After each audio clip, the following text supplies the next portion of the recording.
From their 1956 appearance on the Today Show, designers Charles and Ray Eames present their collection of Eames chairs.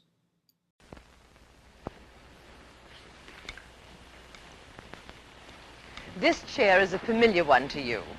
But 10 years ago, when it was designed by Charles Eames, it was a revolutionary new chair, and I must say it caused quite a flurry. First introduced to the public at the Museum of Modern Art in an exhibit made up entirely of the Eames pieces, and since then many more styles of the original have been designed. Here are some of the current versions which grew from it, and the designer Charles Eames has become almost a household word. And this morning we would like very much for you to meet this very clever designer of this chair, who is really parents, I believe. Isn't this your first, Charles? We met a long time ago when you were living in beautiful sunny California. There must have been something very important that's brought you to New York. What is it? You know, it'd have to be important to bring us away from home. We're in New York to introduce a new chair for Herman Miller. And we're here so that your home audience can get a first look at it. Fine. Well, we're looking forward to this first look. And did you notice the way Mr. Eames said our and we? Well, that is, of course, because almost always when there's a successful man, there is a very interesting and able woman behind him. And a better case could seldom be found than in Ray and Charles Eames. Come on in, Ray. Hello, I'm so happy to see you. This is Mrs. Eames, and she's going to tell us how she helps Charles design these chairs. How do you manage that? Well, aside from serving as an extreme in the testing of the chair, there are a million things. But I think the most difficult thing is to keep the big idea, to be able to look critically at the work. But actually this applies to everyone in the office, including Charles. Yes, well, I think it's the best, it's almost the best thing to have in a working family is a critical viewpoint of your husband's work so that he can improve along with it. Otherwise, he might be stagnant or stand still, which is certainly not the case with Eames. I wonder if you'd tell us some of the highlights of your careers in designing these chairs. How did you happen to get started with chairs? Ray, do you want to say anything about it? All right, Charles. Well, Ray was a painter. Ray worked here in New York with Hans Hofmann for a long time, which is a pretty good start. I'm an architect. I always had a background of an architect, and I don't know if you know, architects think that everything comes under the heading of architecture, whether it's chairs or space platforms, everything. Yes, even dresses and Oh, by all means, they have structure. Everything is architecturally built. Well, I noticed that each of the chairs that we have here is slightly different in appearance from the original chair. I wonder if you're going to maybe take us through and show how the Eames chair has developed. And Ray, shall we let Charles do it, or do you want to help with it? No, you see, as I told you, she is behind the man, but terribly important. Thank you, Ray. All right, Charles, let's start with the first one right here, shall we? I think this would be quite a chore. Actually, the molded plywood chairs are a result of a working with a mass production technique and, in a way, letting the mass production technique show through in the result. In the case of the plastic chairs, it's the object was to take a material which was a high-performance material developed during the war and try to make it available to householders at non-military prices. And it's very practical, is it? Well, they made shock helmets out of it. That would be pretty good. The wire and the upholstered wire pieces, these are, of course, old materials. Yes. But they're combined in a way to give a high strength, light weight, and high performance result. The things are different, but this doesn't mean the attitude is different. It's just that there was a different objective, in each case. I noticed that you have some of them that revolve here. Yes, these are pivot things.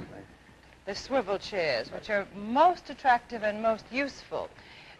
During the war, Mr. Eames' molded designs were they were adapted for splints, weren't they, for the boys? And then you continued along with your designs after that. Is there a basic theory of design for your chairs? Is there a basic theory you could talk to us about? Well, there's one. I don't know whether I can talk about it. That is the attitude in all of them is really the same. We've never designed for a fashion or with the idea of fitting in a fashion, and the Herman Miller Furniture Company has never ever requested that we do pieces for a market or for an annual thing, which is You really often the create your case. own market, don't you? Yes, and the timing is more or less our own. Sometimes it's too slow, but we are allowed then to follow it through. We do the graphics and presentation. Yes, you say it's too slow, and yet you've done so much and so many and so much sooner than most people have. Designing interesting furniture, of course, is only part of the work that Charles and Ray Eames do. As I remember, your house shows very well the way you feel about living and the problems of design. And I think if we could see some pictures, Mr. Eames will tell us a little bit about the house. Here we are, Charles. Well, Ray and I worked on it. We designed it together, of course. Recently, we've made a film on the house, and it's been released at the Museum of Modern Art. It's a series of films. The music for it was composed by Elmer Bernstein. It's a Yes. marvelous thing. Elmer he did the Man with the Golden Arm, and the music marvelous for the score house it is, fantastic. yes. But it's This all... is beautiful and airy looking, isn't it, in this picture? Well, we think so. It's sort of gotten to be like an old cave for us, but it's composed of standard factory units. Standard factory units that don't look very standard or very factory in those pictures. That's what your beautification has done for them, you and Ray. You've also done some of the most fascinating toys, not only for children but for grown-ups as well.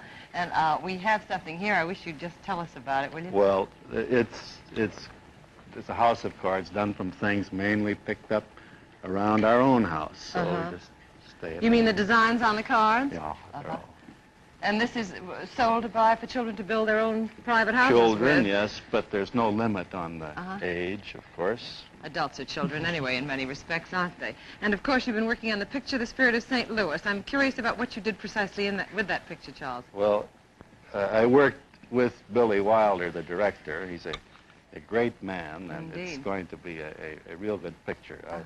I didn't make the furniture for Jimmy Stewart or anything like that. No, I was working with Billy and then directed for him some second unit work, mainly the construction of the aeroplane.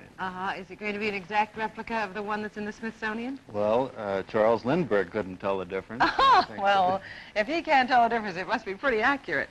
Charles, we know about the materials that you have used for your chairs, and that they're basically molded wood and plastics, as you've shown us, and fiberglass and wire and so forth, and some upholstered parts. But I think now it would be very nice if we can preview your newest chair. Why don't we just go up here and have a little preview of this?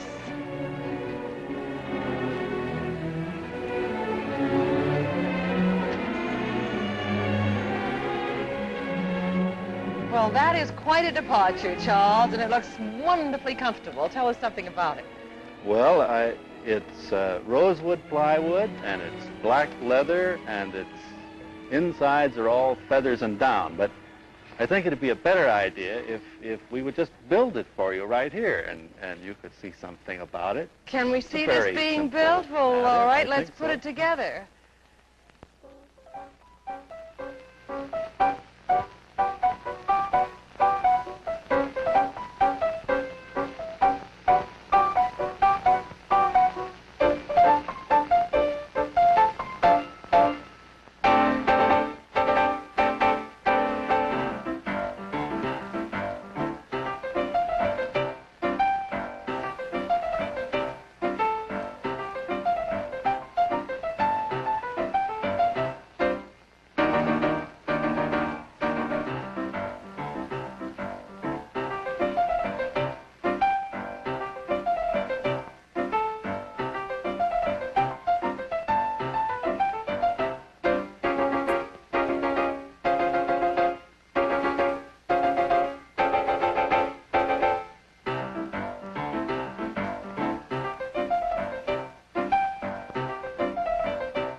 saying to Charles that I expected when the man's face turned around it was going to be Charlie Chaplin or somebody. Didn't it look exactly like those old movies? And This is a typical Herman Miller employee. Well, it's just great. You know, I remember a quotation about this unusual couple that I read some time ago. I think describes it beautifully. I may not remember it accurately, but it said that Eames' desire to move freely in a world of enormous and unlimited possibilities is combined with a very accurate sense of discrimination and taste, which of course we always see. This is an ability to select among the unlimited possibilities and return considerable richness to the world, which you both have done. And thank you for being here and showing us your things this morning.